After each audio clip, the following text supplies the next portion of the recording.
every influencer who's posting something about this tidbit of mom advice or dad advice is making us actually feel more and more dissociated from our inner knowing, our inner confidence, our capacity to be present with our children. This comparison culture just in general is now becoming performance-based, competitive. It's not to breed confidence, it's to breed insecurity. That's quite scary. Welcome to Broadlines, a weekly video podcast by the Female Quotient, where real headlines meet real conversations. I'm Marie Williams, an entertainment, lifestyle, and culture journalist. And I'm Natalie Lizarraga, a journalist and news anchor. And today we are diving right in. We're talking to Dr. Shefali about parenting in an age of information overload. We probably all felt it and seen it. We're going to talk about also the differences between raising girls and raising boys. Dr. Shefali, she's a Columbia University-trained clinical psychologist, the founder of the global conscious parenting movement, 3-time New York Times bestselling author, including The Conscious Parent. She spent her career helping parents, particularly moms out there, step out of this fear-driven, performance-based parenting into a model that is more rooted in self-awareness, emotional intelligence, and just genuine connection. Welcome to you, Dr. Shefali. Thanks for joining us. It's a great pleasure to be here. I'm so excited to talk about all these topics because you're absolutely correct. Parents are experiencing a digital overwhelm and hyperexposure and overstimulation like never before. And so are their children. So we've never been in this moment in our cultural history ever before. So parents are truly feeling the anxiety of not knowing what template to use. So everyone's kind of just throwing things against the wall, it feels. And on your feed, you're getting these 30-second sound bites.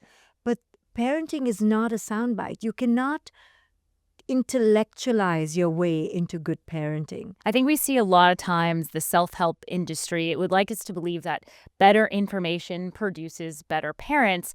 But what's the deeper issue behind why parents, like most especially mothers, feel so lost when they have access to so much information? Because it becomes one more performance. It becomes one more strategy. It becomes one more thing to do. Parenting is not something you do from your mind. It is something you grow into as a practice from an entire integration of your mind, body, and soul, which means you have to learn to be so aware of your own shit. Like you have to be aware when it's showing up in the moment. So you have to dare to be present to yourself and connected and here right now. This isn't about like, what was that strategy that influencer said? Let me try it. This is not some product you're raising. This is not a performance. This is a human being, and it's a relationship that takes deep embodiment and integration. We are at such a unique cultural inflection point. I watched Netflix's Adolescence. I don't know whether you've seen that. Mm-hmm. I saw it in the summer. And 2 days later, I said, you know what? I need to do a Raising Conscious Sons workshop. So I just offered it.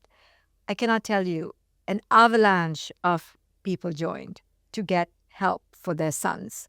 Because what we're seeing with our boys today is that they are going through a crisis of masculinity. Our girls are going through a crisis of selfhood. So I did this workshop, then I did a girls' workshop.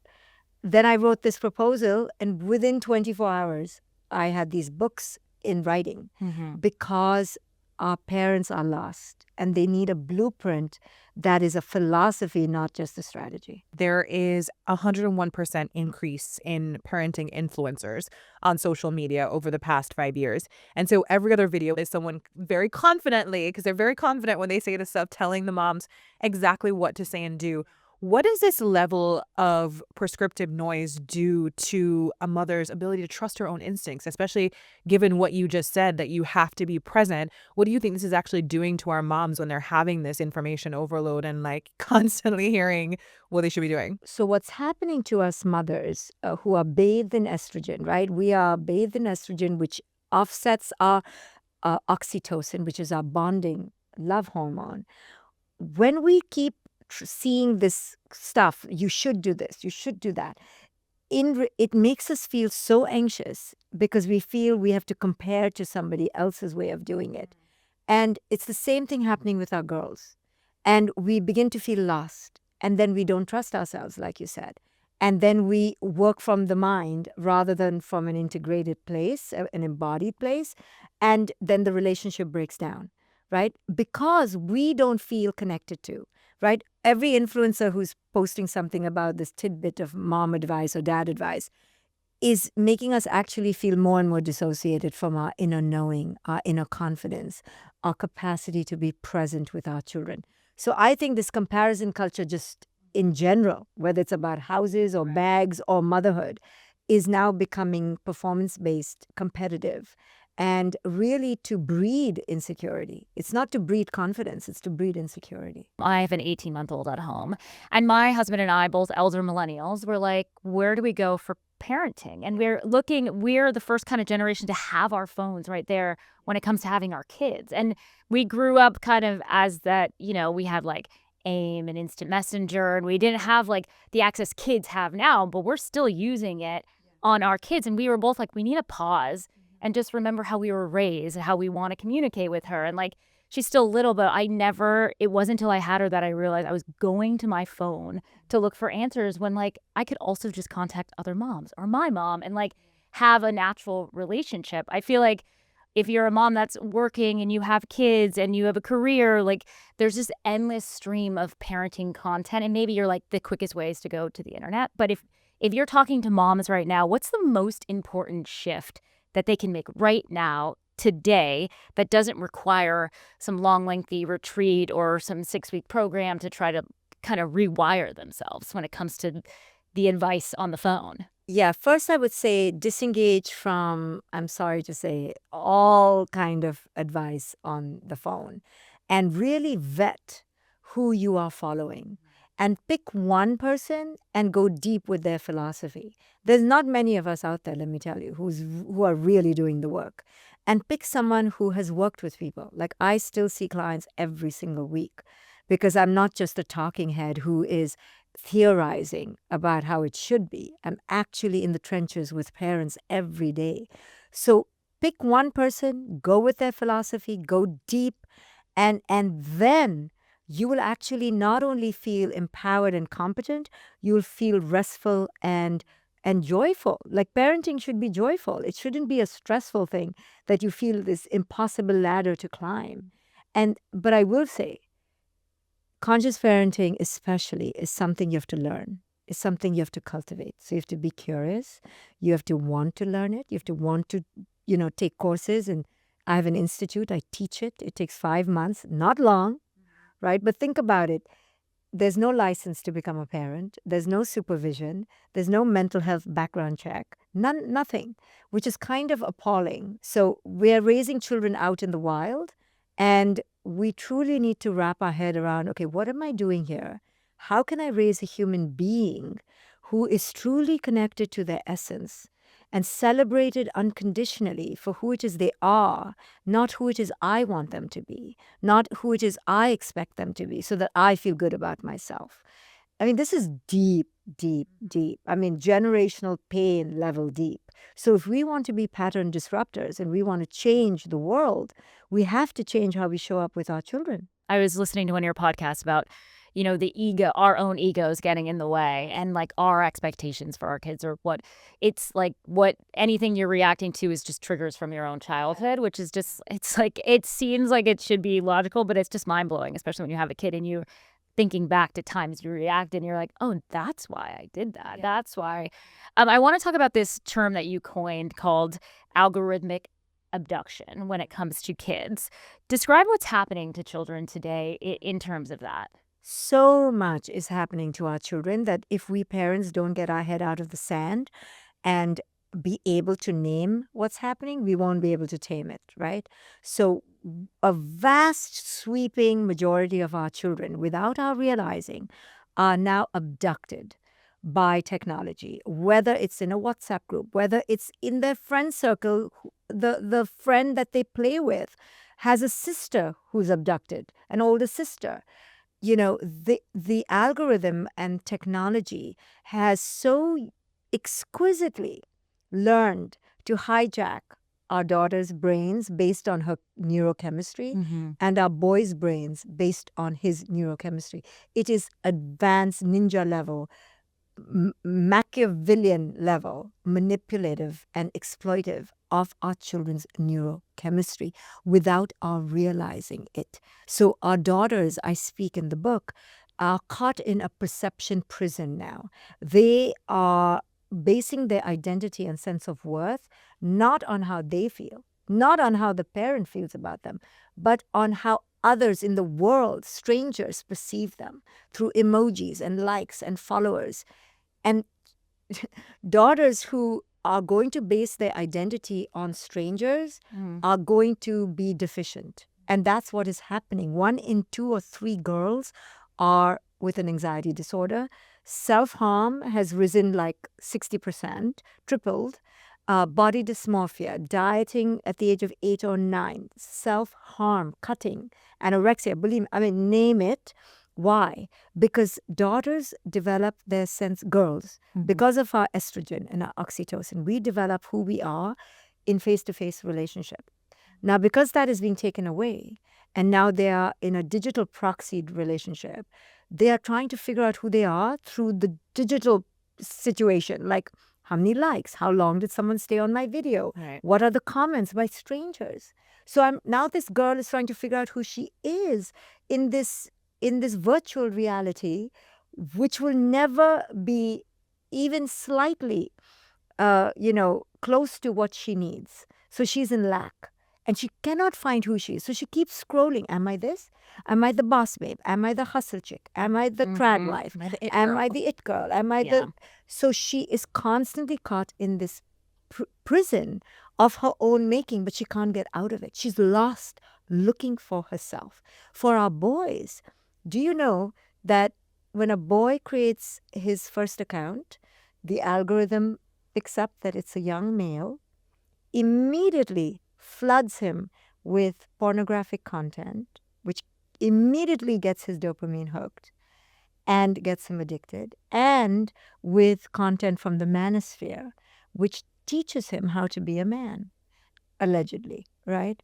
And teaches him really unconscious masculinity. So for the boy who's with the single mother, who's overworked and exhausted, who has no male mentors, porn and the manosphere become the mentor.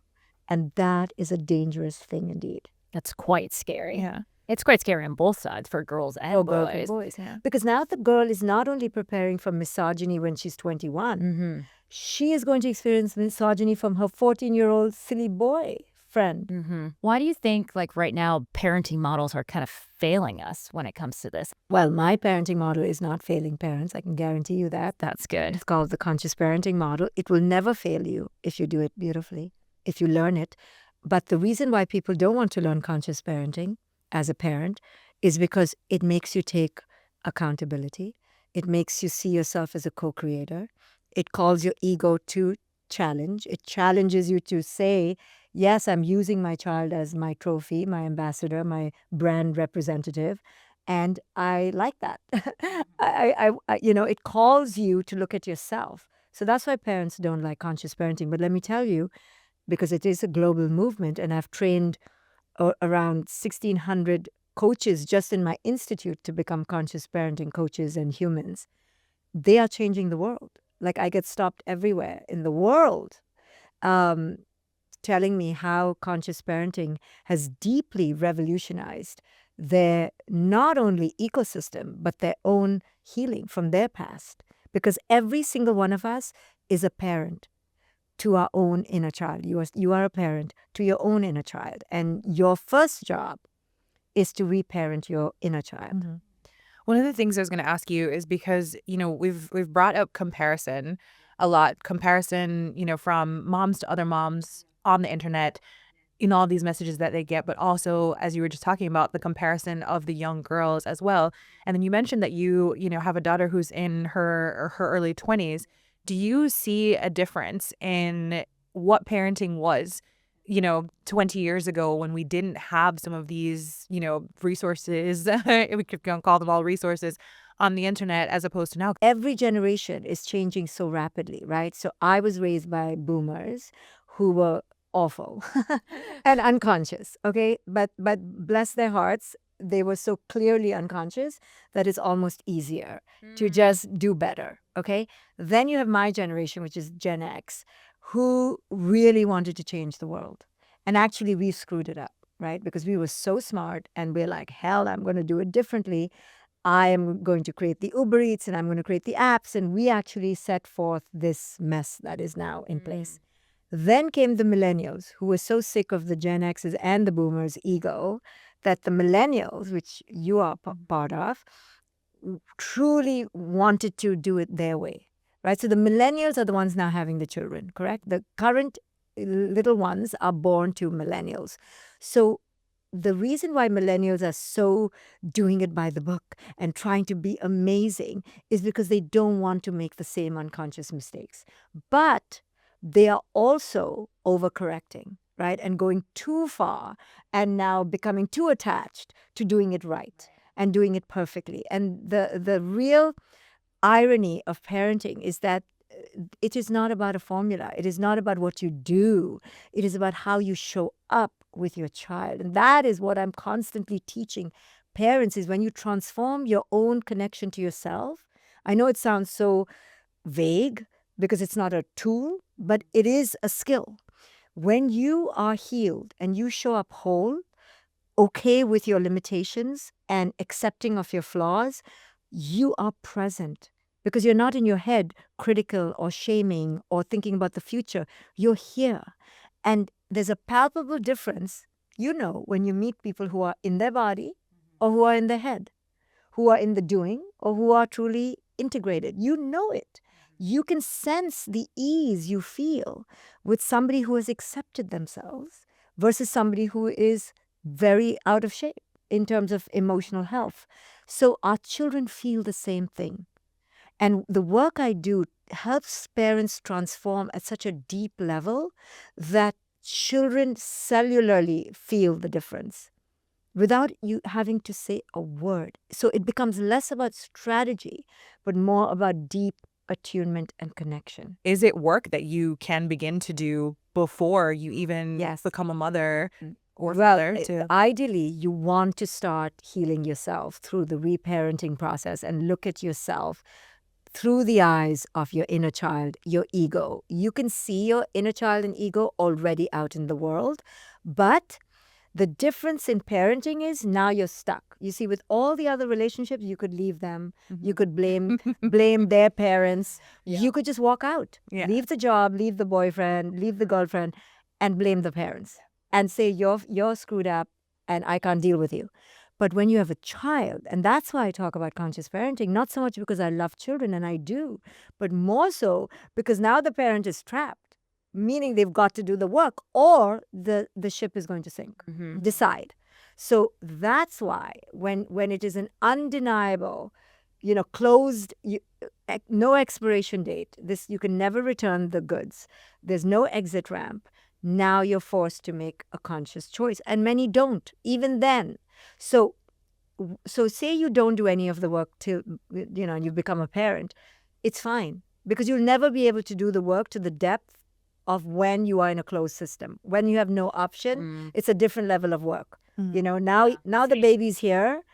And I am reacting, I'm screaming, I'm yelling. I can't return the child. Give it back. No, that's real feeling. It's real feeling. Like real feeling. And it's every day. It's relatable. And then all of a sudden you do look back and you're like, oh, wow, there's all this time has passed. Yeah. And I think as they get older, you start to, the more they can communicate with you, you start to realize, well, how am I communicating? What am I, my daughter is a literal shadow. Yeah. Everything I do, I sit on the couch, she wants to sit on the couch. And I'm realizing that that's everything in her brain. Is like, you are her world. Yes, whatever mommy does. There's no escaping you. In the rearview mirror when you drive, when you look back, I'm telling you, she's stalking you constantly. Yes. Because you are her entire universe. So that is humbling, daunting. For sure. A huge privilege. And a huge responsibility. That's why I say it is not about the words or the strategy. It's about how you are in your body. That is her indication. Is this world a safe place? Does my mother look like she's happy, joyful, peaceful? integrated? Is she aligned with her own words and being? Does she reflect radiance, or is she constantly clenching her jaw, stressed the hell out, cursing and frothing? Yeah. She's picking up the energetic level of who you are. That's And nobody has ever done that till your child comes into your life. it's And it's spooky. yes, it's really, really true. And not only is she picking up who you are, but through you, she's understanding her world. So the responsibility is even more intense because you're teaching her, is the world a safe place? You're teaching her, am I worthy? You're teaching her, is she valid? So every time she cries and you connect with her, you're actually chiropractically, energetically aligning her mind, body, soul. You're telling her she's valid, she's making sense. But imagine a child who cries when they're young and they need you for soothing, and the mother is on the phone, or the father is distracted, or they're embroiled in work or tension or a battle. So she is not getting the integration she needs from your nervous system. She's getting it from an iPad. She's getting it from an algorithm. She's getting it from a robot. The effects of that on a child's nervous system is cataclysmic. I feel like there is a pattern of behavior that starts to obviously come out of, girls and young women when they're caught in these algorithms and when they're kind of prescribed to that. What sometimes looks like good behavior in girls, but is actually just them kind of falling victim to the algorithm or starting to people please or even starting to second guess themselves. Because I think one thing that I see from this whole like internet generation is that people don't even know when it's starting. Like, how do you know when your girls are doing that and you need to come to a place of conscious parenting before it's too late and they succumb to it? As conscious parents, we need to know what the issues are. And I outline the issues in the books, that one of the most pivotal things that our daughters will experience is loss of inner knowing and loss of voice. So you have to just accept that that's going to happen. See, once you know it's going to happen, not if it happens, when it happens, you're now ready with the antidote. So I talk about 7 pillars in each of the books about what are the key issues for emotional resilience in each of them.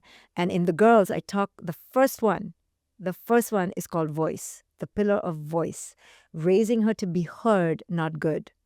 Right? Raising her to be authentic, not a good girl. Because the good girl syndrome and the parentified daughter, where we all take care of the emotional temperature and we are the emotional janitors of our homes because we're so good at it. We're so sensitive, That girl will risk what all of us have, intense and deep self-abandonment.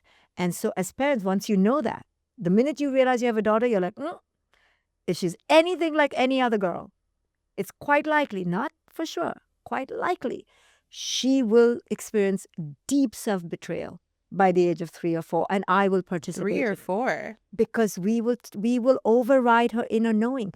A child's inner voice can begin to be cultivated from the first moment they can start talking, in the littlest things. Do you want the toothpaste like this, or do you want to put it? Do you like a curl, or do you like your hair like that? Do you like the clip, or do you like your red shoe or your blue shoe? Silly things to us, but in their world, it is the activation of inner sovereignty, of inner knowing. So it's not about if it will happen. It will happen. And that's why I wrote these books, because I'm cautioning parents that these things are more likely than not going to happen with your boy or your girl, or with both. You can read both books because it could happen, something in your boys could happen to your girls. And you need to have the tools to name it and then tame it. So many of us for generations, us women, have been plagued by the good girl syndrome, right? Where we've been rewarded for being emotionally attuned, right? We're so sweet. And I'm talking stereotypically. We are compassionate. We can pick up the signs in the room. We can read the mood. It is just something we're wired to do. So in that way, we then help our parents with the emotional load of the home. Part of this is natural to us. But then in a dysfunctional home, where the parents haven't done their work, now the good girl gets praised and validated and celebrated. You're so good you shared. You're so good you took care of your friend. You're so good you didn't cry even though you were feeling hurt. You were such a good girl. Now we've entered danger because we've crossed over what was naturally her wiring to now what she begins to believe is her script, is her identity, and now she gets validated and typically only validated for when she's good. So then tomorrow, when she's authentic, she gets punished, she gets shunned, she gets yelled at. And so then she has to make a choice. Yesterday I was the good girl and everyone was happy with me. But today, when I dared to say what I really thought, everyone is angry with me and leaving me. So, of course, because she's relationally attuned, she's going to be very smart. She's going to be, how do I stay in a belonging dynamic? How do I stay connected? I will give up myself. I will disconnect from myself to connect with others. And that's been all of our histories. And that we have to be very careful that we don't redo this with our girls. What is the biggest difference between parenting boys and girls? Because we know obviously there are developmental differences that happen between the two, but what is that biggest difference? Because I know just even thinking about my brother and I think I saw, a quote somewhere that says, no two children get the same parents. No. I don't know if you believe that, but I see it in my household. And I know the difference between how, we were raised. Twins will not have the same parents because each twin is wired differently and each of the twin will evoke a different parent. So nobody grows up in the same house. Nobody shares the same parents. In terms of, how we can raise these children to be their most authentic selves and occupy their greatest empowerment requires that we parents understand the difference. Now, this doesn't mean that gender isn't fluid and that people can be all over the spectrum. I don't mean to create rigid stereotypes. So I want to be very sensitive to people who feel that they may be exploring themselves through their gender. They should and they can, and there's no harm in it.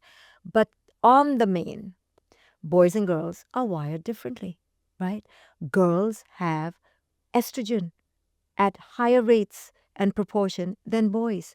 Estrogen activates oxytocin at higher rates, which is our bonding hormone, which is our cuddling love hormone, which increases likelihood that we will be relationally way more sensitive than boys ever will.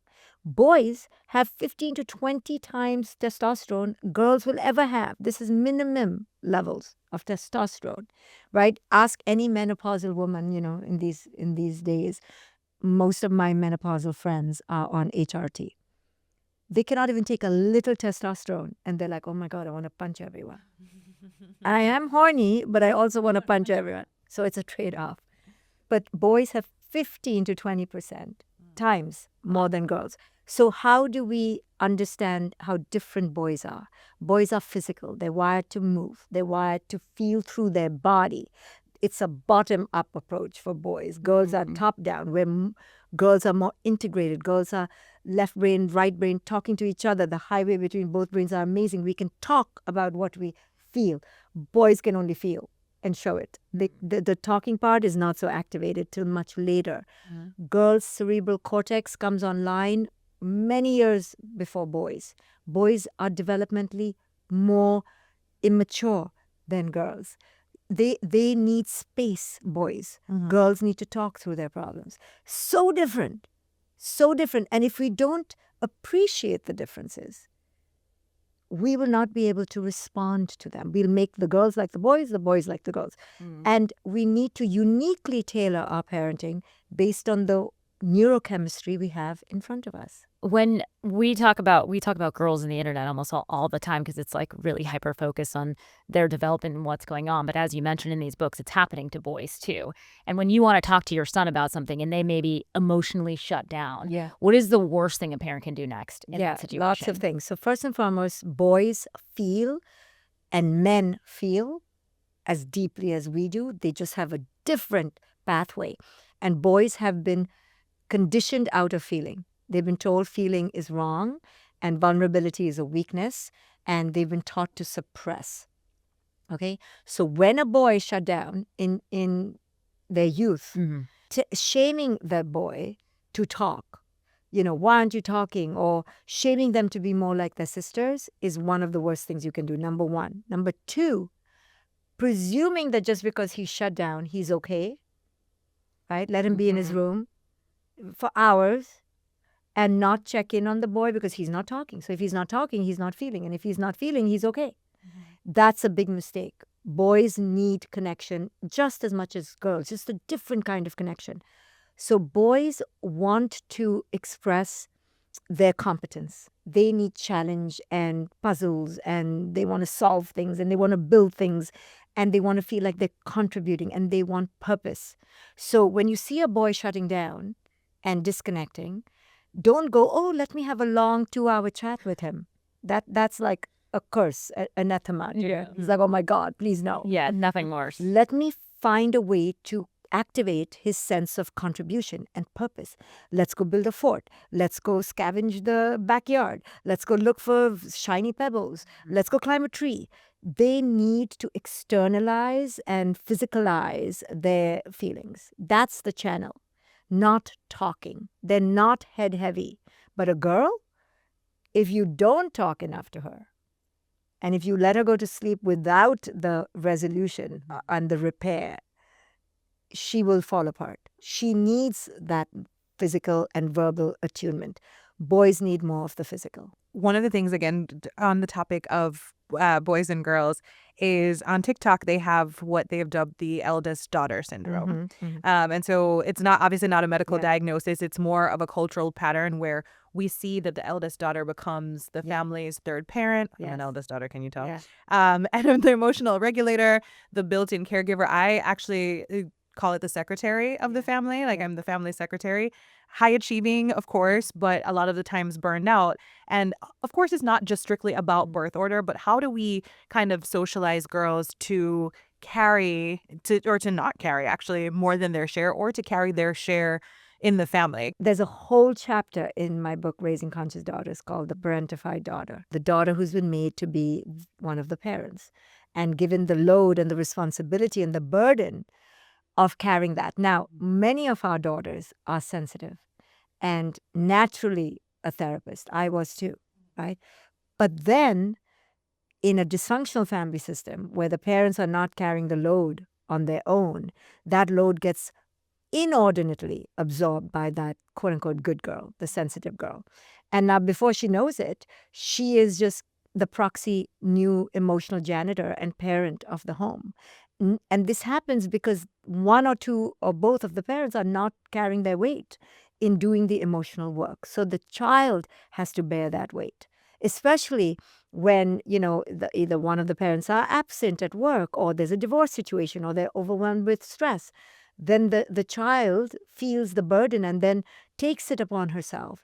And there's a great self-abandonment that happens. I mean, you need to, in your adulthood now, you're going to have to learn to shed some of that responsibility.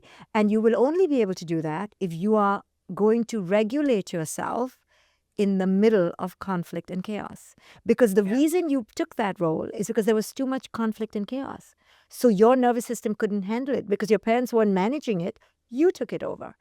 And now you are almost, averse to conflict and chaos. I know I am. I was my family's therapist. So any nuance, I can feel it in the shoulders of stress building in a system anywhere in my life, I will jump into rescue. Yeah, you're like, right?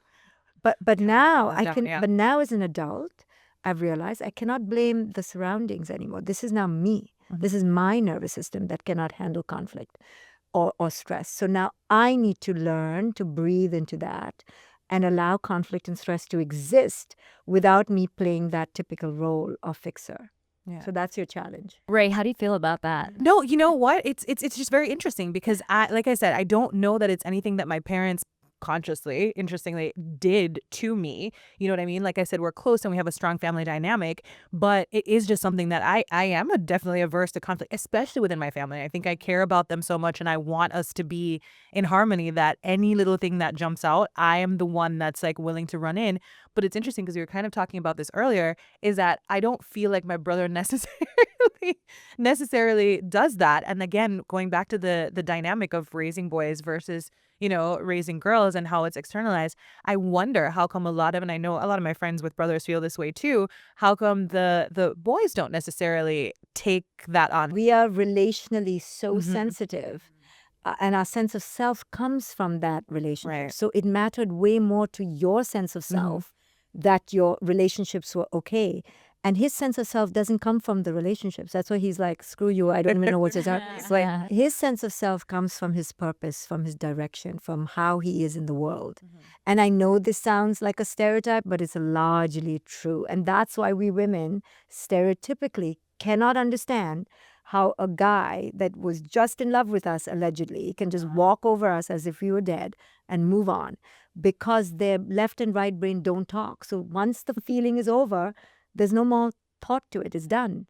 And they can leave, they can genuinely compartmentalize. They're not being bad people. Yeah. It's just the way their brain is. And their sense of identity doesn't depend on the bond. But our sense of identity, oh my goodness, is all relationship.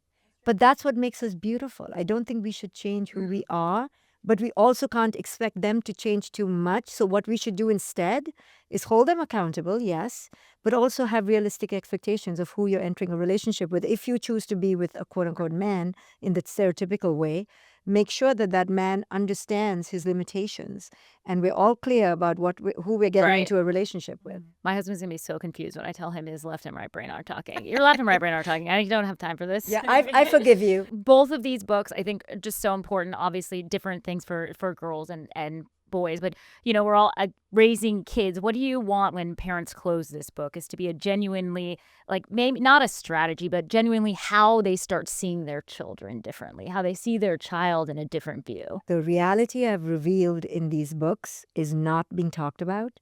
And if it is being talked about, it's not being talked about in such a consolidated way through the psychological lens, and they're not being given the tools. So they will enter the book with anxiety and leave with empowerment, a blueprint, and a solution. Do you think there are, types of people that do better with certain genders of children, or does it really come down to, again, not the looking at online at the different strategies? Because as you said, it's not Yeah. a strategic thing, but the I'll tell you consciousness who of will it. not do well Mhm. with certain genders. One of them for sure, and this may provoke some of our listeners. How do I say this? Women who have a very deep, traumatized history with angry men, and they haven't resolved that in their own lives, will have a hard time with wild boys in their life, because they will project that this boy is trying to control me. How dare this boy disrespect me? Boys don't talk, so they hit and they kick and they'll bite you. And for that traumatized woman, it'll be a re-traumatization. So she needs to be very aware and to have compassion for herself. And for on the father side, fathers who have boys who are more sensitive, who are more able to access their words, because the father was not allowed to access his words and feelings and vulnerabilities, may have a very hard time with a quote unquote more sensitive boy and suppress that boy. Also, a father who is so insecure that they cannot pass on the baton to their sons, because sons need their fathers to pass the throne, pass the crown, and mothers to pass it to their daughters. So insecure mothers who feel competition with their daughters will not pass the crown. A large part of our job is to start passing the crown to our next generation as early as 12 and 13. Like teenagehood should not be a power struggle. It should be the advent of initiation, of autonomy. But it becomes a power struggle because the parents are holding on. Too afraid, too insecure, too jealous, too competitive to let go. Right? That's why there's a power struggle and a rebellion. And teenagers are assholes. Not because they are. It's because they are meant to fly and we're clipping their wings. So they don't like that. And they feel the hypocrisy of it. They're like, I know now what I can do. Let me go practice. And you're stopping me. So there's a lot of things that we should be aware of in our trauma history. And it'll be a mismatch. But same gender parents, same sex parents, have a lot of work to do. So you have a lot of work to do with your daughter. I had a lot of work to do with my daughter that my ex, my then husband, did not have to do with my daughter. But he had some other work to do with my daughter. So fathers for daughters have a sacred responsibility for being a safe place where she can practice how to rebel against the patriarchy. So that means he has to be comfortable with her being badass and bossy and bossier than him, right? I remember my ex used to tell me, man, she's so bossy. I was like, no, she's actually not bossy. You just are not used to a girl that young knowing her voice. Yeah. So don't call her bossy. Don't call her dramatic. So you can see why we got a divorce. Let our girls take space and rebel and say no and have boundaries so they can practice. Dr. Shefali, I want to thank you so much for this conversation. It was mind-blowing in a lot of ways, in the best ways. I think the one thing that I took away as being a mom of a young daughter was like, you're right, my feed is filled with stuff. So curating just maybe one voice that I go to that I trust, which will probably be you, is looking at myself too and knowing that like I am confident in this. I know what I'm doing, and if I need help, I can look to a trusted source and not just mindlessly scroll for answers, because like we said in the beginning of this podcast, that only leads to just more parental doom scrolling and endless Insecurity. Yes, and insecurity. And I also don't want to reflect that on my daughter. Like you said, the most interesting thing I think you said was like this kinetic energy that she's going to feel. And I fully believe that. So I just want to thank you so much for coming on Broadlines and opening all of our eyes. One of the biggest takeaways for me is just one, actually analyzing the daughter that I am and the way that I was parented and how I can kind of break some of those cycles before I even get into the parenthood, and just kind of knowing that there is a difference between, parenting boys and girls, and also taking a look at my partner to, kind of start to see what kind of parent they would be and how they were parented, and how, we might need to rework things in a world that obviously is only going to get more, here's the advice, here's the things, here's what you should do, here's what you shouldn't do, to kind of like I said, even now, mom talk, I'm like, oh no, you're not going to de-influence me or influence me before I even get there. So I think just like being conscious of that before I get to being a conscious parent. I love that. Well, you two are just amazing women. And I loved the conversation. I appreciate it.